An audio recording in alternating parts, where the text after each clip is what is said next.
अक्सर हम कोशिश करते हैं कि हमें कोई ना कोई पैसिव इनकम का सोर्स बन जाए, यानी कि हमें जो मेन सोर्स ऑफ इनकम है, जैसे अगर आप जॉब करते हैं तो वहां से जो सैलरी आती है, अगर आप बिजनेस करते हैं जो वहां से इनकम आती है, उसके अलावा हम कोई सोर्सेज ऑफ इनकम बनाए, यानी कि एक्स्ट्रा सोर्सेज ऑफ इनकम बनाए, एक से ज्यादा हमारी सोर्स ऑफ इनकम बन जाए। हम सब ये कोशिश करते हैं, हम सब ये चाहते हैं। कहीं ना कहीं हमें यह भी लगता है कि जिस तरीके से हम काम कर रहे हैं, जॉब का कुछ पता नहीं होता, यह सब हमने कोरोना के टाइम में देख लिया है। और बिजनेस में कुछ फिक्स नहीं होता कि हर महीने आपको एक फिक्स इनकम आएगी, कि भाई इतनी इनकम तो आएगी। बिजनेस में फिक्स नहीं होता कभी भी। तो हम सब एक से ज्यादा सोर्सेज ऑफ इनकम बनाने की कोशिश करते हैं, उसको कहते हैं पैसिव इनकम या एक्स्ट्रा सोर्स ऑफ इनकम।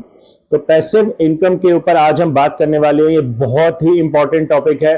पूरी दुनिया में हर इंसान कोशिश करता है कि वो पैसिव इनकम बनाए अपनी।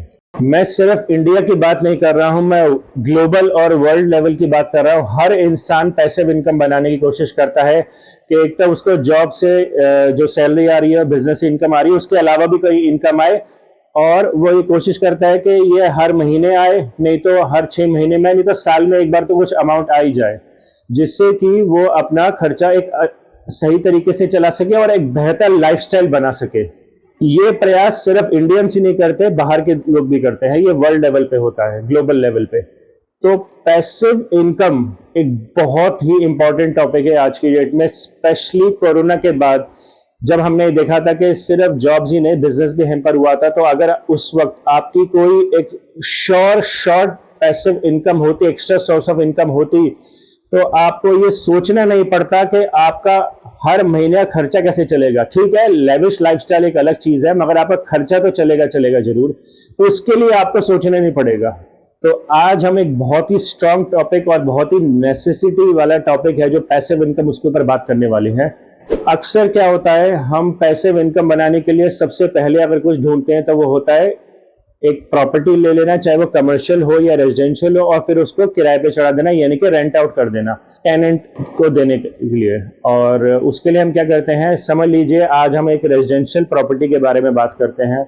तो नॉर्मली अगर आप किसी अर्बन एरिया जैसे दिल्ली हो गया, या दिल्ली एनसीआर का हो गया एरिया, या बेंगलोर हो गया, बॉम्बे हो गया, कोलकाता हो गया, पुणे हो गया, ऐसे जो अर्बन सिटीज हैं इंडिया की, अगर वहां आप घर खरीदते हैं और उसे किराए पे चढ़ाने की कोशिश करते हैं, तो नॉर्मली एक घर 1 करोड़ के आसपास का आता है। 1 करोड़ से कम में कौन सा ही घर आएगा, मतलब 1 करोड़ से कम में घर आ जाते हैं, बट वो कम ऐसा होता है कि 1 करोड़ से कम में घर आते हैं। तो हम 1 करोड़ का मोटा मोटा एक अमाउंट पकड़ लेते हैं और आप उस घर को खरीदते हैं।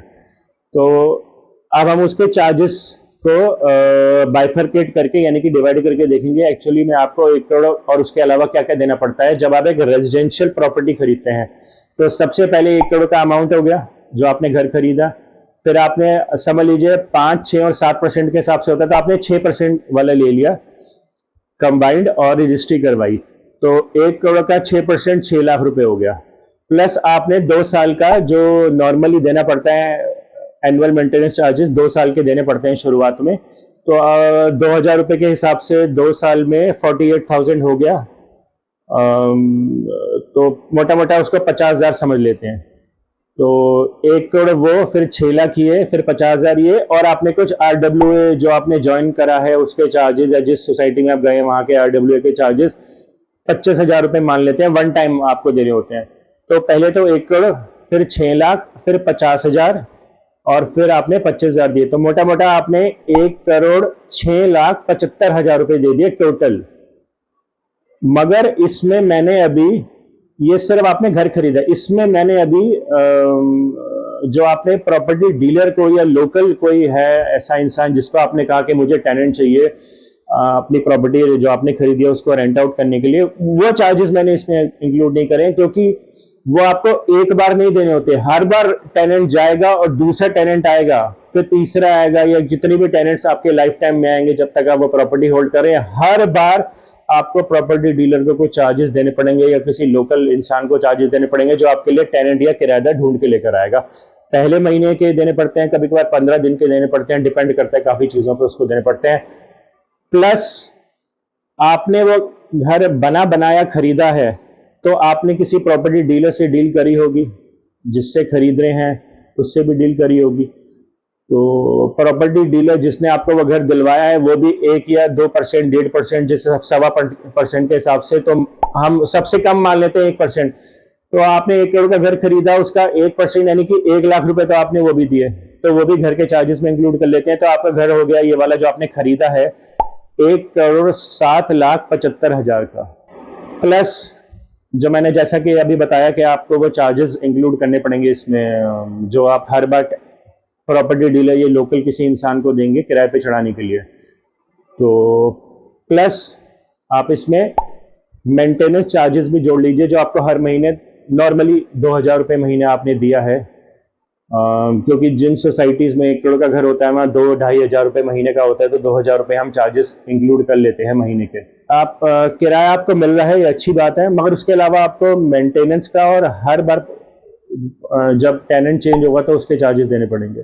तो और ये चलता रहेगा लाइफ लॉन्ग। प्लस भगवान ना करे आपको कल को कुछ होता है, तो आप जब वो ट्रांसफर करेंगे उस घर को अपने किसी फैमिली मेंबर को, चाहे अपने स्पाउस को करते हैं या किड्स को करते हैं, आपके ना रहने के पे आपकी विल के हिसाब से जब चार्जेस लगेंगे, तो वो रजिस्ट्री जो उस टाइम के रजिस्ट्री के परसेंटेज होगी उसके हिसाब से जो घर के कॉस्ट है उस हिसाब से पैसा लगेगा। ये तो आप सभी जानते हैं। तो चार्जेस लगते रहेंगे। कौन से 3 चार्जेस हमेशा लगते रहेंगे? पहला, मेंटेनेंस चार्जेस हर महीने का। दूसरा, हर बार जब आप नया टेनेंट ढूंढेंगे तो जो लोकल प्रॉपर्टी डीलर को आपको पैसे देने पड़ेंगे वो। तीसरा, रजिस्ट्री के चार्जेस, जब प्रॉपर्टी ट्रांसफर होगी आपके नाम से किसी दूसरे फैमिली मेंबर के नाम से। ये 3 चार्जेस तो चलते रहेंगे, निरंतर चलते रहेंगे। हाँ, इनके चार्जेस का जो लाइफ है वो ऊपर नीचे हो सकती है, मगर ये 3 चार्जेस आपको हमेशा देने पड़ेंगे। और उसके बाद भी ये सर्टेन नहीं है कि आपको टेनेंट मिलेगा पहले दिन से ही। कभी कभार ऐसा होता है कि आप ये कह देते हैं कि मैं अपना पसंदीदा टेनेंट ढूंढूंगा, चाहे उसके लिए मुझे 1 महीने, 6 महीने या 1 साल का भी वेट करना पड़े। नॉर्मली क्या होता है, हम कोशिश करते हैं कि भाई हम किसी फैमिली को दें, हम बैचलर को ना दें, तो तब तक आपको वेट करना पड़ेगा। तो ये तो हो गया प्रॉपर्टी का। मगर इसके कंपैरिजन में मैं आज आपको एक दूसरा सोर्स ऑफ इनकम, एक दूसरी पैसिव इनकम बताने वाला हूं, जिसमें ना ही कोई एनुअल मेंटेनेंस चार्जेस है, ना कोई रजिस्ट्री के चार्जेस हैं, ना ही आपको बार बार किसी को पैसे देने हैं हर बार टेनेंट ढूंढने के लिए। ऐसा कुछ भी नहीं होगा। उसका नाम है LIC का जीवन अक्षय। एक और चीज, 1 करोड़ की प्रॉपर्टी मोस्ट प्रोबेबली आपको 10,000 महीना या 15,000 रुपये महीना या मैक्सिमम 20,000 रुपये महीना का ही किराया देती है, उससे ज़्यादा किराया नहीं देती 1 करोड़ की प्रॉपर्टी।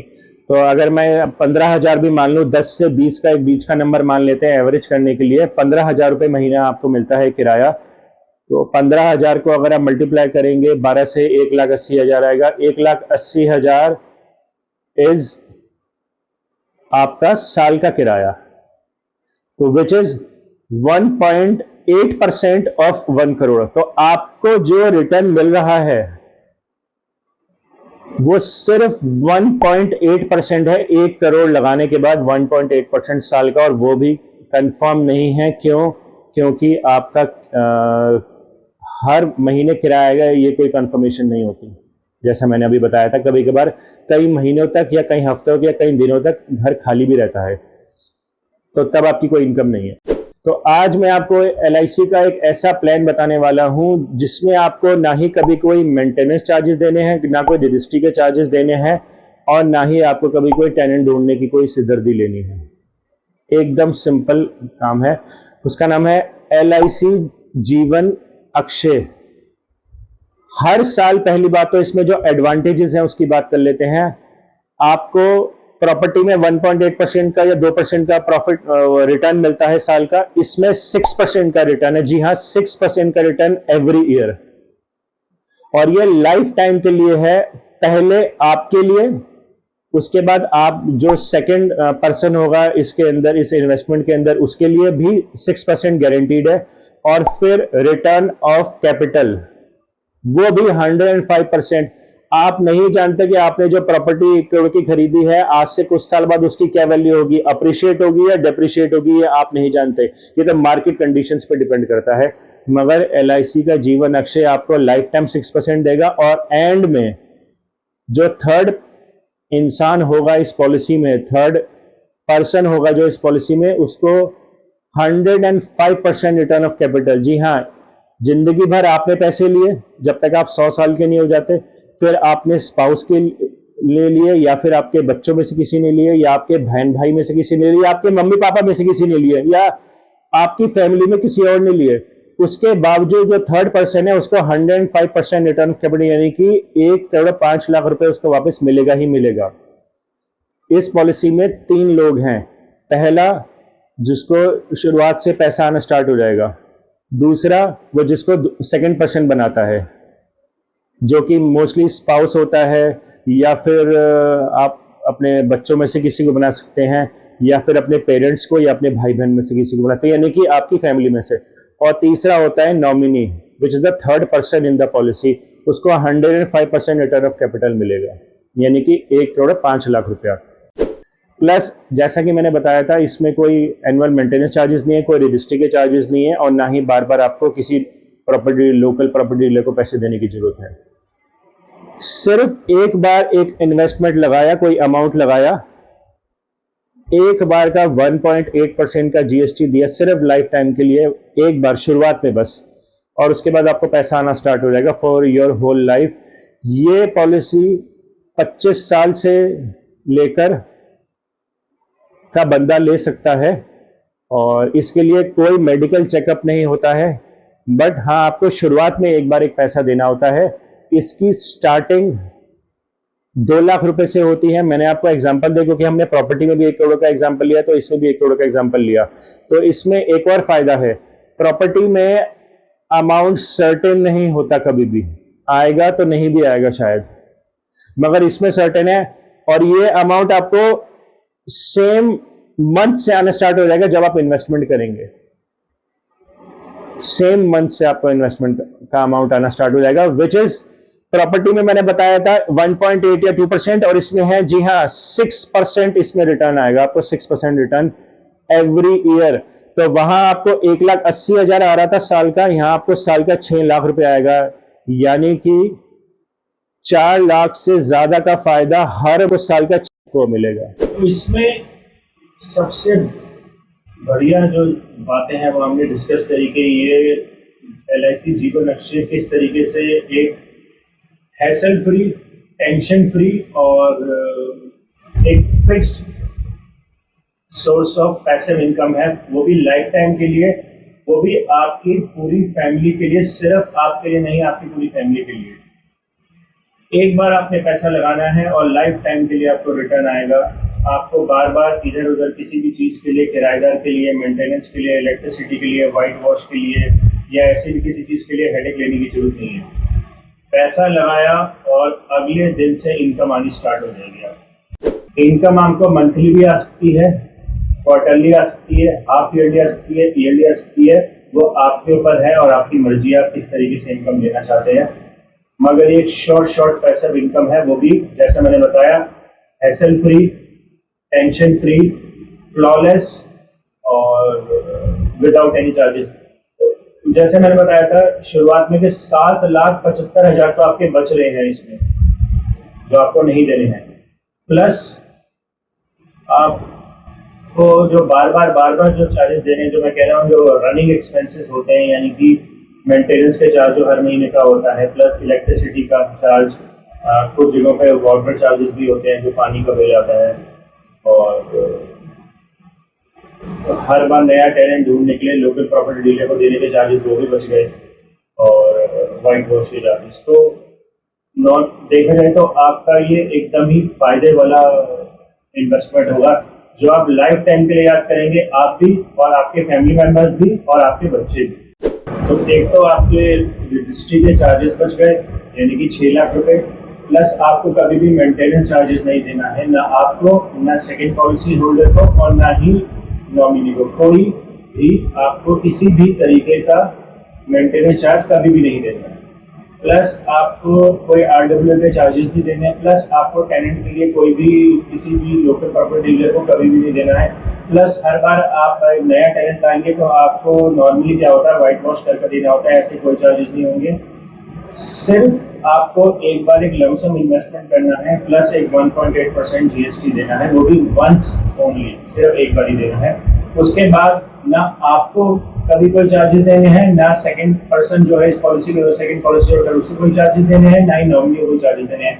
एक बार आपने अमाउंट लगाया और उसके बाद आप ऑलमोस्ट फ्री है, सिर्फ आपको इनकम आएगी, और इनकम में भी वहां आपको इनकम आ रही है 1.8% या 2%, और यहाँ इनकम आ रही है आपको 6%, आपको भी सेकंड पॉलिसी होल्डर को भी, और 105% रिटर्न ऑफ कैपिटल। और ये श्योर शॉट है, इसमें कोई इफ्स एंड बट्स नहीं है जैसे आपकी प्रॉपर्टी में होता है।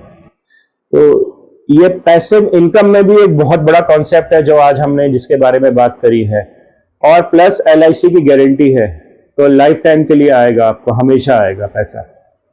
तो मुझे लगता है ये LIC ने बहुत ही बढ़िया पैसिव इनकम का कॉन्सेप्ट बनाया हुआ है, और आप सभी को इसका फायदा लेना चाहिए। अगर आप इसी तरीके के इंफॉर्मेटिव वीडियोस देखना चाहते हैं तो आप हमारे चैनल को सब्सक्राइब कर सकते हैं, और अगर आप इंस्टाग्राम पे देख रहे हैं तो हमें फॉलो कर सकते हैं। मैं इसी तरीके के और भी बहुत ज़्यादा पैसिव इनकम के ऊपर वीडियोस लाता रहूँगा आप सभी के लिए। आज के लिए इतना ही, नमस्ते।